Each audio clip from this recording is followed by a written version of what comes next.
বগুড়া জেলা কারাগারের কন্ডেম সেলের ৭ ফুটো করে মৃত্যুদণ্ডপ্রাপ্ত ৪ কয়েদি পালানোর ঘটনায় ৩ কারারক্ষীকে সাময়িক বরখাস্ত করা হয়েছে।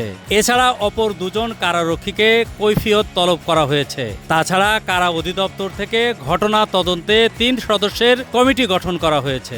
বৃহস্পতিবার বগুড়া জেলা কারাগারের জেল সুপার আনোয়ার হোসেন এ তথ্য নিশ্চিত করেছেন।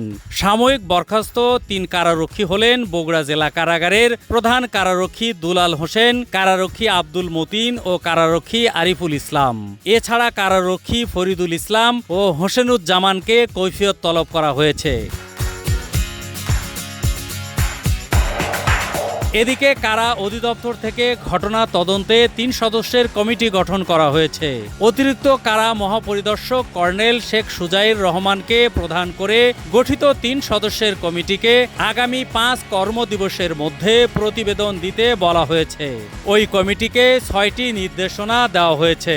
উল্লেখ্য, মঙ্গলবার রাত ৩টার দিকে জেলা কারাগারের জাফলং নামের কন্ডম সেলের ২ নম্বর ওয়ার্ডের ৭ ফুটা করে মৃত্যুদণ্ড প্রাপ্ত ৪ বন্দী পালিয়ে যায়। পরে এ ঘটনার ১ ঘন্টার মধ্যে শহরের চেলোপাড়া চাষিবাজার থেকে পুলিশ ৪ জনকে গ্রেফতার করে। তারা প্রত্যেকেই হত্যা মামলার মৃত্যুদণ্ডপ্রাপ্ত কয়েদি ছিলেন এবং একই কক্ষে অবস্থান করছিলেন।